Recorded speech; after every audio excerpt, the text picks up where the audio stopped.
किसी नगर के अंदर सतपाल नाम का युवक तथा उसकी पत्नी सोनिया रहती थी। सतपाल काम कुछ नहीं करता था, लेकिन सुबह से शाम तक दारू के जुगाड़ में रहता था। अब उसकी पत्नी सोनिया हमेशा ही मेहनत करती, घरों में काम करती तथा दोनों का गुजारा करती थी। एक छोटा सा मकान था, उसके अलावा उनके पास कोई संपत्ति नहीं थी। अब पत्नी गर्भवती हुई तो पति शराबियों में बैठकर डींगे मारने लगा कि देखना, मेरे घर राजकुमार पैदा होगा जिसे मैं बहुत पढ़ाऊं लिखाऊंगा, वो पढ़ लिख कर नौकरी लगेगा और मेरे लिए दारू लेके आएगा, फिर मैं अपने घर में बैठ के खूब पीऊंगा, खूब ऐश करूंगा। क्योंकि वो तो शराबी था, उसको तो शराब के अलावा कुछ सूझता ही नहीं था। जहां भी बैठता वहीं शराब की बातें करता, नशे की बातें करता कि मेरे पास पैसे हो जाएं तो घर में बैठ के दारू पीऊं, इधर उधर जुगाड़ करता ना फिरूं। लेकिन उसकी पत्नी बहुत सुशील तथा शीतल स्वभाव की अच्छी औरत थी, जो कि घरों में काम करती। सभी घरों वाले भी ये सोचते थे कि हमारे घर तो यही आनी चाहिए, जो बड़े शालीन स्वभाव की है, काम भी अच्छा करती है, टोकना भी नहीं पड़ता और कभी एक्स्ट्रा चीज की कोई डिमांड भी नहीं करती। अब जो जो समय बीतता जा रहा था, त्यों त्यों सतपाल हर रोज उसके पेट पर हाथ फेरता और कहता कि मेरा राजकुमार बाहर आने वाला है, मैं राजकुमार को बहुत अच्छा पढ़ाऊंगा। कुछ करता धरता नहीं था, लेकिन बेटे के बारे में बड़ी बड़ी बातें करता, बातें सोचता। यदि लड़की का नाम आता तो नफरत से बोलता, लड़की का क्या है, दूसरे घर की होती है, हमारा खून पिएगी, खर्चा करना पड़ेगा, मैं शादी उसकी कहाँ से करूँगा, मेरे पास तो पहले ही नहीं है। अब क्या हुआ, समय पूरा हो चुका था और सोनिया को लेबर पेन शुरू हो गई, पीड़ हो गई और पीड़ा के अंदर हॉस्पिटल में चली गई। अब बाहर बैठा सतपाल इंतजार कर रहा था कि पुत्र रतन होने वाला है और मैं लोगों को दारू पिलाऊंगा। अब हुआ उल्टा। जो ही सतपाल को पता चला बेटी पैदा हुई है, माथा पीट कर रोने लगा। लेकिन उसकी पत्नी फिर भी खुश थी कि मैं भी तो किसी की बेटी हूँ। यदि बेटियां नहीं होंगी तो समाज कैसे चलेगा, परिवार कैसे बढ़ेगा। जो कहते हैं कि हमारा वंश चलाने वाला पैदा हुआ है, उस वंश को कौन चलाएगा। लड़की ही नहीं होगी तो वंश चलाने वाले कहाँ से पैदा होंगे। बहुत समझदार थी, लेकिन जो ही हॉस्पिटल से सोनिया घर आई तो उसने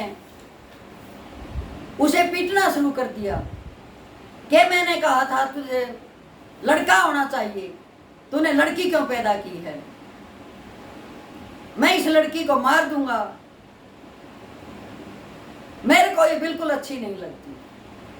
अब जो ही लड़की रोती त्यों ही उसे चाटा लगा देता।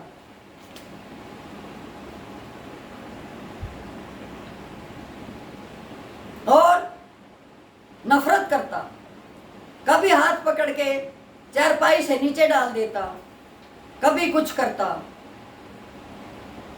सोनिया भी सोचती कि ये बाहर ही रहे तो अच्छा है। वो उसे दारू के पैसे दे देती और कहती कि तू बाहर जा। बाहर चला जाता। जैसे तैसे करके सोनिया 5-6 साल की हो गई। उसने जिन घरों में काम करती थी उनसे बात की और कहा कि यदि आप मेरी सहायता करो तो मैं अपनी बेटी को कहीं किसी हॉस्टल में छोड़ दूं ताकि मेरी बेटी पढ़ लिख कर अच्छी इंसान बन सके। जो करने वाला होता है, सहनशील होता है, उसकी सहायता के लिए भी सभी तत्पर रहते हैं। आप जिनके घरों में काम करती थी उन्होंने कहा हम आपकी पगार कुछ और बढ़ा देंगे और आप अपनी बेटी का खर्च चला लेना, आप अपनी बेटी को बाहर भेज दो।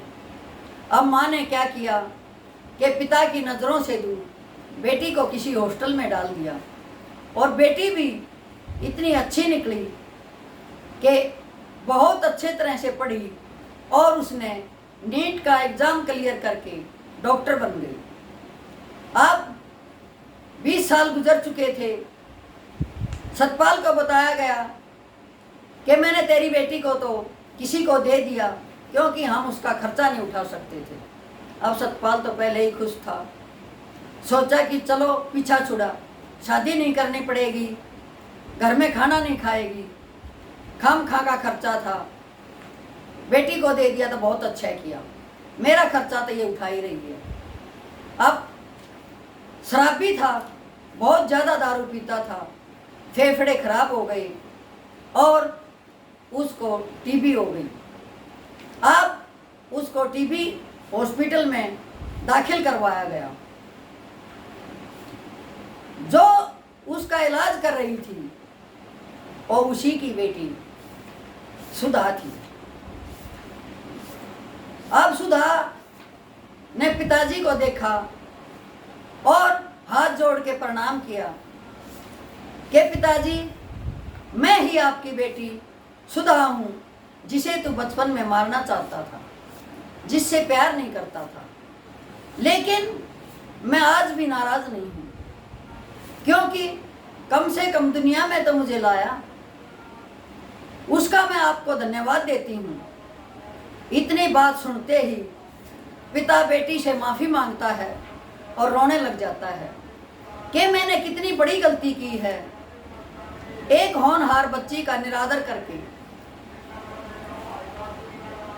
यदि इसने कोशिश की, पढ़ाई की, इसकी माँ ने इसका साथ दिया, खर्चा उठाया, आज वही बेटी मेरा इलाज कर रही है तथा मेरे नाम का उसके माथे पर नाम है, क्योंकि कहेंगे तो सतपाल की ही बेटी। कोई पूछेगा तू कौन है तो कहेगा सतपाल की बेटी सुधा एक बहुत अच्छी डॉक्टर है। वो एक बहुत ही अच्छी डॉक्टर थी, मानी हुई डॉक्टर थी। उस पर पिता ने रो रो कर माफ़ी मांगी और बिटिया से कहा, बिटिया मुझे माफ़ कर देना, मैंने अपने जीवन की बहुत बड़ी गलती की जो तेरा तिरस्कार किया। इस पर भी सुधा कहती है, पिताजी जो कुदरत को मंजूर होता है वही होता है। शायद आप मुझे प्यार करते, अपने घर में रखते तो मैं इतना संघर्ष ना कर पाती, डॉक्टर ना बन पाती। मुझे पता था कि मेरी माँ ने कैसे लोगों के घरों में काम करके लोगों से सहायता लेकर मुझे पढ़ाया है। मुझे वो दिन हमेशा याद रहते थे जब मेरी माँ लोगों के घरों में बर्तन साफ करती थी, झाड़ू पोछा करती थी, कई कई बार डांट भी खाती थी। मुझे वो दृश्य हमेशा याद रहता था।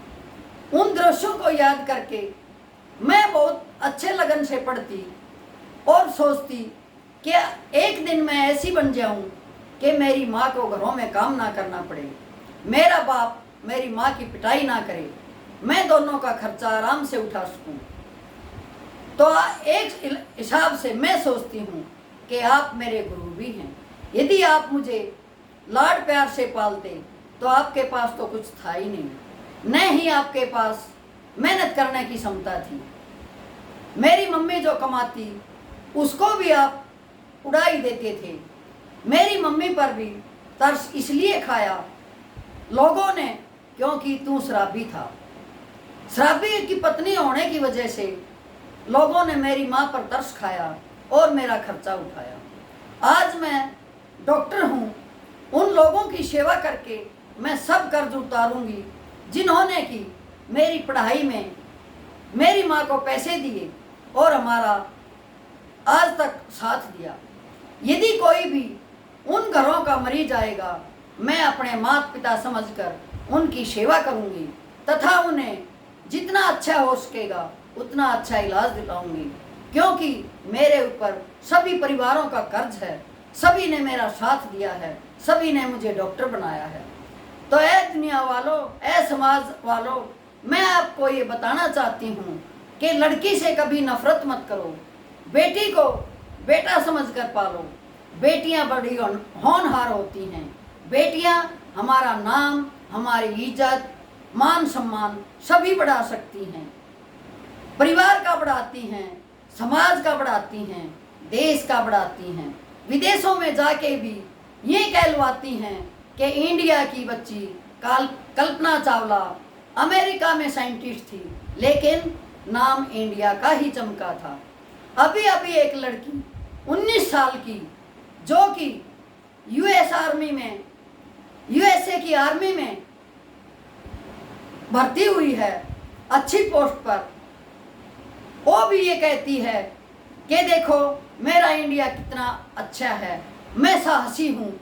इसलिए वो पहली लड़की है जो कि यूएसए की आर्मी में गई है और अच्छे सिर्फ 19 साल की लड़की और यूएसए आर्मी में है और उसने भी अपने समाज का, अपने देश का विदेशों में नाम रोशन किया है। तो समाज वालों, लड़कियों से कभी भी नफरत मत करो, उनको लड़कों से अच्छी तरह से पालो, उनकी पढ़ाई करवाओ, फिर देखो तुम्हारा मान सम्मान कैसे बढ़ता है। ये थी मेरी कहानी। जय हिंद।